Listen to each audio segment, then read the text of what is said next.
welcome once again to the Sage. And oh, it's been so exciting. It's been so exciting.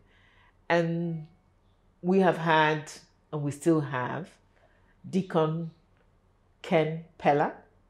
He has a beautiful other name, which I don't go near, talking to us, opening his heart, his dreams to us. And before we took a break, he talked about the common good. And that means really managing the resources of Delta and what he hopes, he plans, not just hopes, he's confident he's going to get there. Yes. What he plans to do to better the resources of the people of Delta State and make sure that people everywhere get it. So, but I move on to another area that is connected to that in a way. And ask you, yes, you've talked about your recognition of the fact that you need to be a united people, a people that love Delta and Nigeria, a people who see fairness, righteousness in dealings with them, and therefore are unified as a group. You've talked about your resources, abundant, theoretically at least within Delta, which needs to be increased and redistributed in a way that every Delta Deltarian is there a word like that? Deltan yes. Feels a sense of belonging, a sense of being a part of it, ownership. You were discussing elements of your investment group, but I want, even as you want to discuss that later, to turn to you and say, but what makes you, Ken Pela, think you are positioned to offer your service? What are your skills? What are your competencies? What makes you the best person for that job? Well, I believe that I have been prepared for this. I believe that, okay, my name is Kawhariebie. It means that it's the canoe that you came with, that you will paddle. Simply means destiny. So, from the perspective of my birth and where I come from, I believe I'm destined for this. My father was a teacher, a strong disciplinarian. He was a principal of Baptist High School, Agbo, and Baptist High School, Benin, then later Baptist High School, Ororokbe. He brought us up as people who feared the Lord and, more importantly, upheld truth and justice. Now, he used to tell me that he had two first sons. My eldest brother, he's late now, was the first son. And then he had the first 6 children and then went to school. He was a teacher and then was sent to school by the missionaries and was away for 5 years. And when he came back, he had me. That's why I used to say I was... There was a 5-year gap. Yeah, there was a 5-year gap. So I'm the second first son. Now, when... May I say that we share that commonality? In my family, there was a 4-year gap. Okay. Between my older sister and myself. And yourself. And he went, did further specialization in the UK, came back. Okay, that's interesting. So, and he used to tell me that, in fact, when I got married, he used to call my wife First Lady. And he actually told her that, wrote a letter to her that before her very eyes, she will become the First Lady of Delta. Okay, so it's a prophecy. It's a prophecy. Now, I looked at it as a joke initially. I mean, between them. Because I hated politics. I didn't, I mean, he had gone into politics in the 60s. Soon after, he was a member of the Midwest House of Assembly. And soon after, there was the coup. And then, of course, that disrupts lives. You know, my mother felt that, oh, he's going into politics disrupted our lives. And then he convinced my first brother, my eldest brother, to go into politics in 1983. And 3 months after, we had the coup, you know.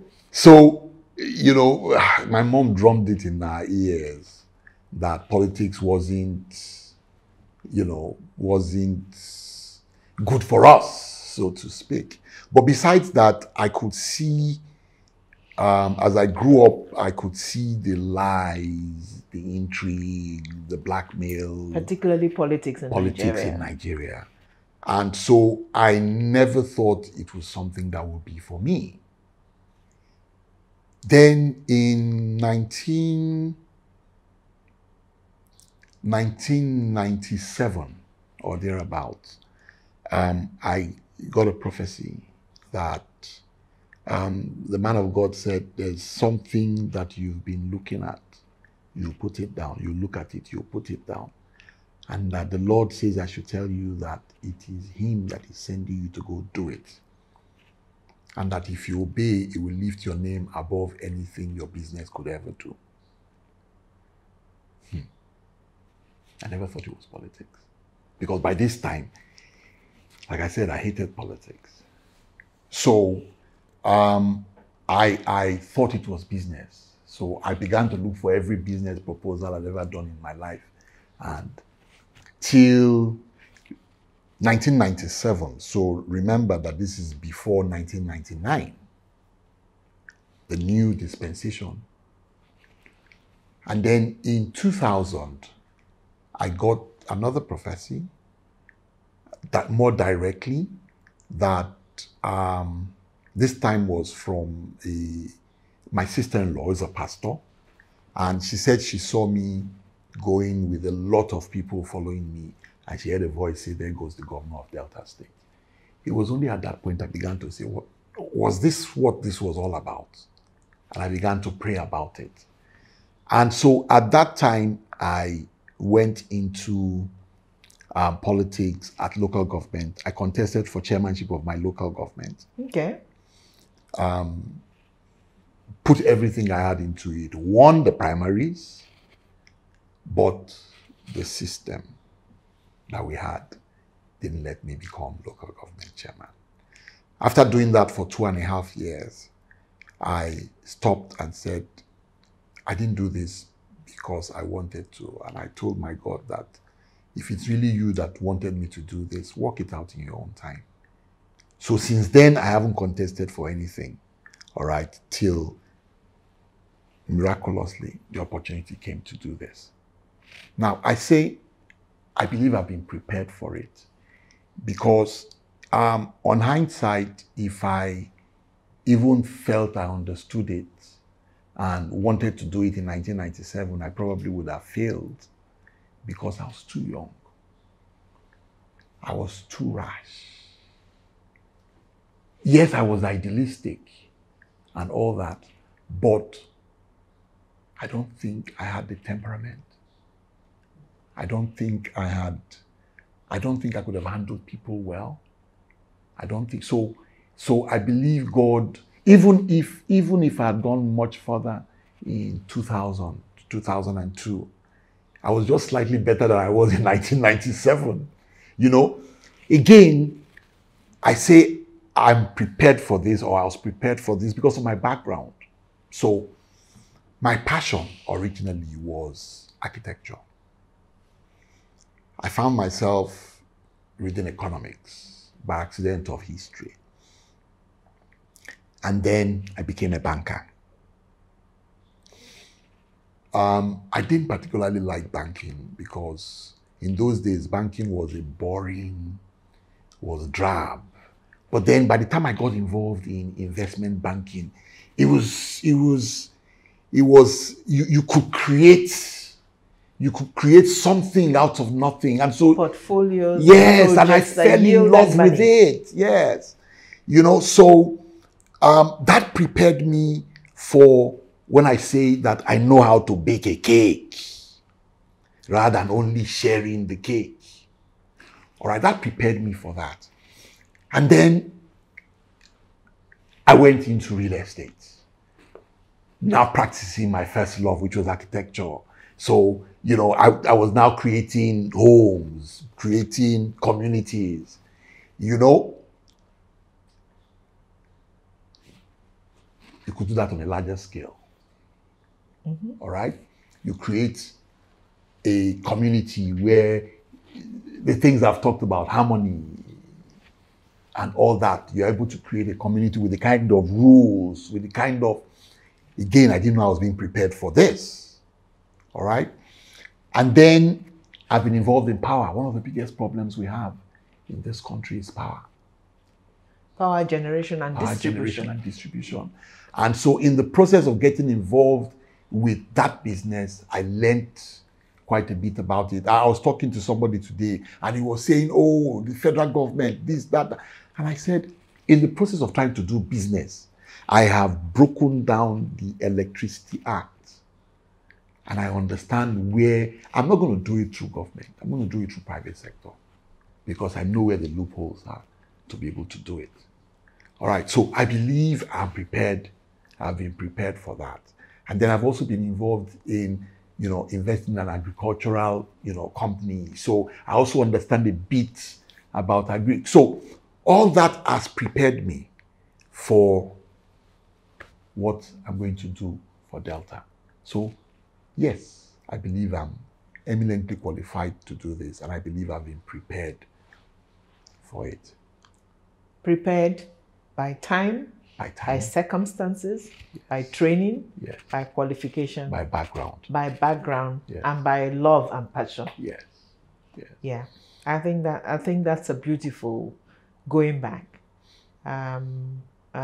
Yes, it is. It comes out clear, and we pray for you and support you. Thank you. That the dreams will come true. Amen. And that you will indeed do those things that you hope and plan to do. Amen. Let me come to the last segment of this amazing discussion. Thank you. You've shared candidly, and we appreciate it. We appreciate your time. We appreciate your candor. This is sage infused. In a way, because the agency I did work for in the United Nations before I retired had something to do with demography and issues of planning and so on. I do have a little knowledge. And therefore, I usually say to people that to me it is common sense. That as particularly linked to the subject of common good, as you try to really create achievements, to make progress in development of this, your state and the country at large, that there are two particular groups. They also happen to be part of the vulnerable groups, who are, in my opinion, very passionate opinion, every leader, as you craft your plans, your manifesto, your implementation plans, your policy, must recognize them as a distinct group and plan to make progress there. Because in my opinion, if you don't, there's no way you can pass this exam. And those two particular groups are one, young people. They are my passion. They form at least 70 to 80% of the population of this country. And therefore, they're a huge majority. And the second are women, who form approximately 50% of the population. Concretely looking at them, recognizing that the fact that they're heterogeneous, but also still a group, I challenge every leader that is going to come on this set and everywhere. What are going to be your plans to ensure, to try, to invest, empower these two groups in particular, and be able to demonstrate to us that you have made progress in addressing them and advancing them? Young people, And women. Those are two very critical planks of what we intend to do. When I got the opportunity to do this, and we were looking for a deputy governor, the criteria I gave was, one, a young man between 35 and 45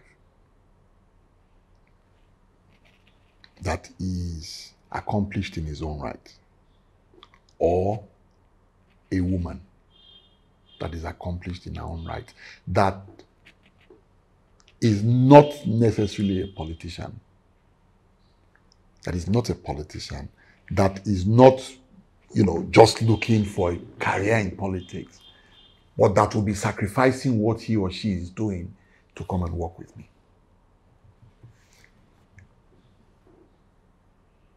My deputy governor, my running mate, is a professor, a woman, a professor of semiotics. Okay. And it is because I recognize the importance of women that we chose her. Some people have said they don't think Delta is ready for a female deputy governor, and I laugh. But you're ready to use their votes. You're ready to ask them for their votes. But you don't think they should have a voice. So we're going to have a woman at the highest level of government, and our government will be,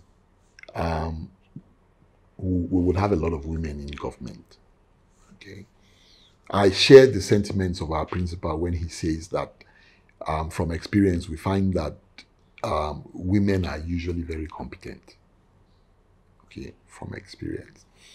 Now, secondly, the social investment program I talked about is primarily, yes, we'll have some men, but the truth of the matter is that for it to succeed, majority of those who will benefit from it will be young men, young people, and women.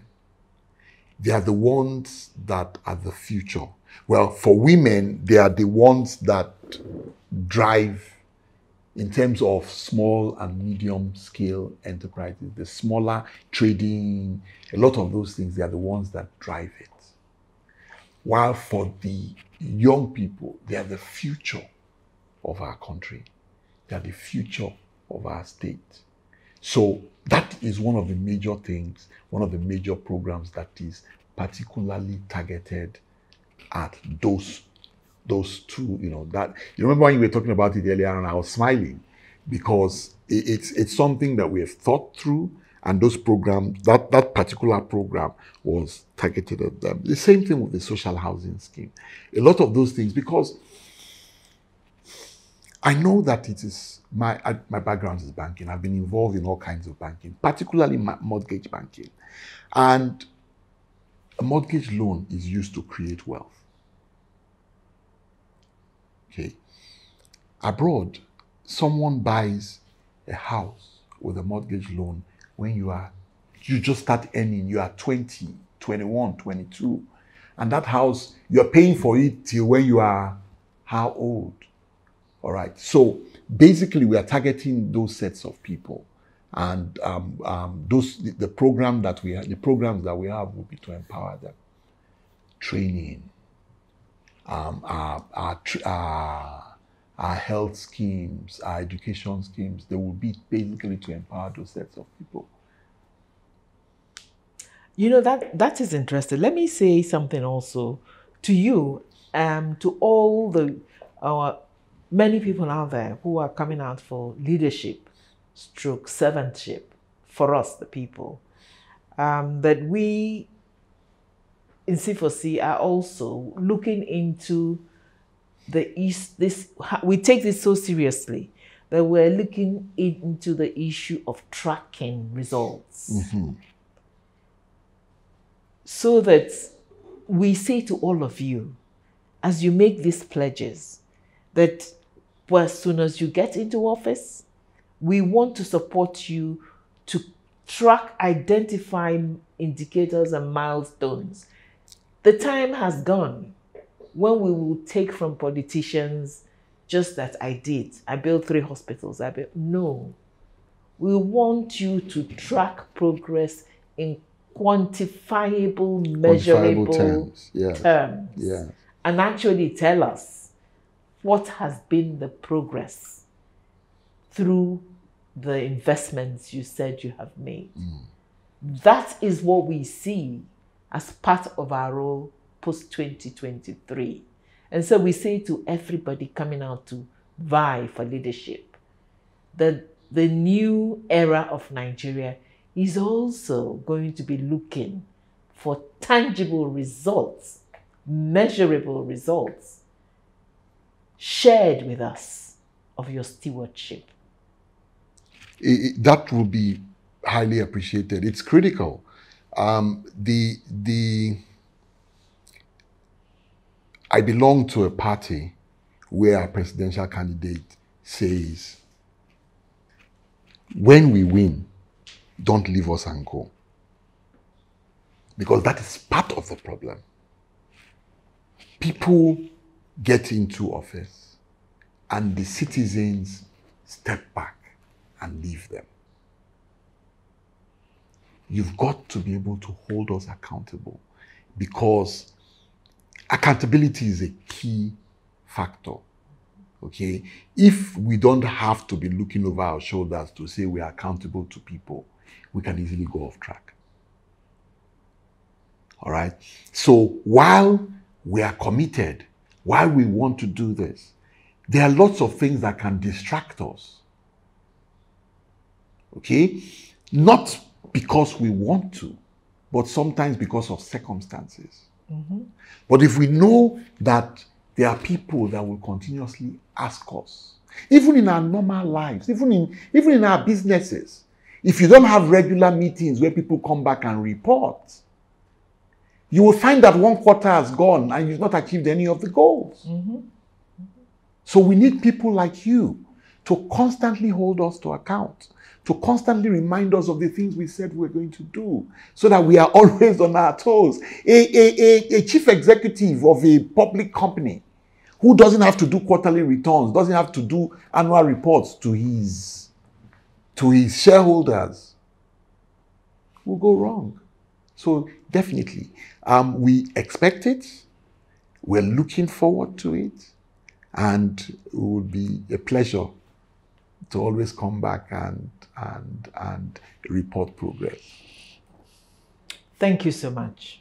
Thank you particularly for that pledge. It is the good Lord willing, the sage will be briefing the public on a regular basis on progress being made by the leaders we have put our weight behind. We've been talking to Ken Pela. You have heard him mention many times, my principal. I did at the beginning say he was a gubernatorial candidate on the platform of the Labour Party. We congratulate you. Thank you. And say with respect that your principal has indeed been part of the positive movement that we're experiencing across the country. And we're very happy that there are quite a few of them coming out for that top leadership position with accountability and more integrity behind them.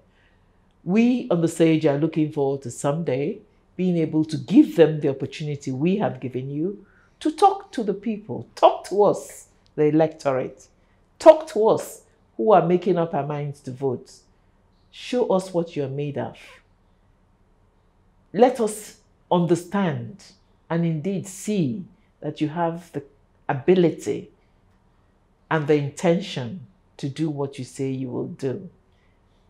Let me tell you that I have thoroughly enjoyed this, and think you've done an excellent job of addressing the issues. Thank you very much. So thank you once again for finding time from your crazy campaign schedule at this point in time and coming to be with us on set. And who knows, someday we may well celebrate with you and hold you accountable to deliver on all the things you're promising. I look forward to that. I look forward. Thank you so much once again. Thank and you. so to our viewers, thank you for having been with us. It's been interesting. It's been amazing. And stay with us, because this is something we need to do and discuss with as many of the candidates as possible. This time round in the history of this country, we are going to vote. And we are going to vote for people who we expect and believe are going to serve for the common good. May the good Lord make it happen. Amen. Let us work together to make Nigeria one of the greatest countries in the world. That is where she belongs. Thank you. See you soon.